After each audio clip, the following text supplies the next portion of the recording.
ချမ်းသာကြွယ်ဝပြီးလောက်ပိုင်ခွင့်အာဏာရှိတဲ့ CEO တယောက်ဟာသူစီးနေကြတီးတန့်တက်လေကားကိုထားခဲ့ပြီးဝန်ထမ်းတွေတိုးဝေစီရတဲ့တက်လေကားတွေကိုတမင်ဝင်လာခဲ့ပါတယ်အကြောင်းကတော့နှာခေါင်းစည်းတက်ထားတဲ့မိန်းကလေးတယောက်ကိုမြင်ကျင်လို့ပါသူဟာထိုမိန်းကလေးကိုမျက်တောင်မခတ်တန်းစိုက်ကြည့်နေမိပေမဲ့စကားဘယ်လိုစပြောရမလဲဆိုတာကိုတော့မသိရှာပါဘူးတက်လေကားတစ်ခါပွင့်သွားတဲ့အချိန်မှာပဲအလင်းလုံးနေတဲ့မိန်းကလေးတယောက်ကအဲ့ဒီနှာခေါင်းစည်းတက်ထားတဲ့မိန်းကလေးကိုမတော်တဆတွန်းမိသွားပါတယ်ဒါပေမဲ့ခိုးကသူမလည်းမကြအောင်အချိန်မီဖန်ထင်းပြီးကဲတင်ပေးလိုက်နိုင်ပါတယ်သူစကားတခုမှတောင်မပြောရသေးခင်မှာပဲအဲ့ဒီမိန်းကလေးဟာအနေရခက်ပြီးရှက်ကိုရှက်ကန်းနဲ့ချက်ချင်းပဲထွက်ပြေးသွားခဲ့ပါတယ်နောက်တော့ဝန်ထမ်းထမင်းစားဆောင်ထဲမှာခိုးဟာသူမကိုထပ်တွေ့ရပြန်ပါတယ်ဒီတစ်ချိန်မှာတော့သူမရဲ့မျက်နှာကိုတေးသေးချာချာမြင်လိုက်ရပြီးတဲ့နောက်သူဟာသူမပေါ်လုံးဝကြအဆုံးကြရှုံးသွားခဲ့ရပြီးရင်ထဲကအစွဲလန်းကြီးတဲ့စိတ်တွေနိုးထလာခဲ့ပါတော့တယ်ဒါကြောင့်မို့လို့တခြားဘယ်ရောကြားလေးမဆိုအဲ့ဒီမိန်းကလေးပေါ်ကောင်းကောင်းမွန်မွန်ဆက်ဆံတာကိုမြင်ုံနဲ့တင်သူဟာမနာလိုဝင်တို့စိတ်တွေကြောင့်ယူသွမတက်ဖြစ်ရပါတယ်သူ့ရင်ထဲကအစွန်းရောက်ချစ်သူတယောက်ရဲ့စိတ်ရိုင်းတွေနိုးထလာခဲ့ပြီးဖြစ်ပါတယ်သူဟာ CCTV ကနေတဆင့်သူမကိုနေတိုင်းတိတ်တဆိတ်စောင့်ကြည့်နေမိပြီးသူမကိုပိုင်ဆိုင်ခွင့်ရဖို့အိမ်မက်မလာပါတော့တယ်ဒါပေမဲ့သူ့ရဲ့ခံစားချက်တွေကိုတော့ထုတ်မပြောရဲပါဘူးအကြောင်းကတော့သူ့ရဲ့မိသားစုမှာမိမိချစ်သူပေါ်အစွန်းရောက်ဆွဲလန်းပိုင်ဆိုးလို့တဲ့အလွန်ရှားပါတဲ့မျိုးရိုးလိုက်ယောဂရှိနေလို့ပါသူ့မိတော့ကလည်းသူ့ဖေရဲ့ဒီလိုစွန်းရောက်ဆွဲလန်းမှုတွေကြောင့်ထွက်ပြေးခဲ့ရင်မတော်တဆမှုတစ်ခုနဲ့တည်ဆုံးခဲ့ပူပါတယ်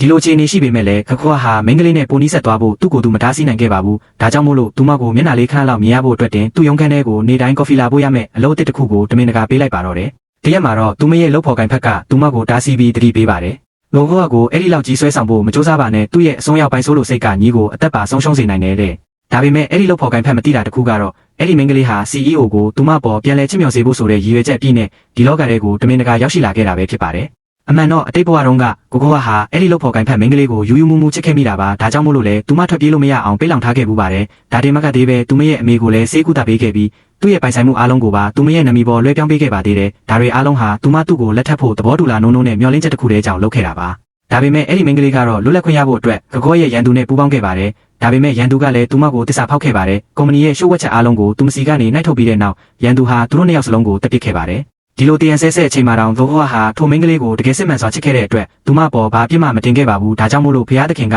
သူ့ရဲ့ဖြစ်တည်မှုကိုတနာဂယုဏတက်ပြီးအဲ့ဒီမိန်းကလေးကိုဒုတိယကြိမ်ဖြစ်သူ့စီပြန်လဲစေလွတ်ပေးခဲ့တာဖြစ်ပါတယ်ကောပျက်စီးမဲ့ဘေးကနေကယ်တင်ပေးဖို့နဲ့သူ့ကိုလူကောင်းတစ်ယောက်ဖြစ်အောင်ပြောင်းလဲပေးဖို့အတွက်ပေါ့ဒါကြောင့်ပဲသူမဟာလုပ်ဖော်ကိုင်ဖက်ရဲ့တတိပေးချက်ကိုလစ်လျူရှုပြီး CEO ရဲ့ရုံးခန်းထဲကိုတိတ်တိတ်မတ်မတ်ရှောက်လန်းဝင်သွားခဲ့ပါတော့တယ်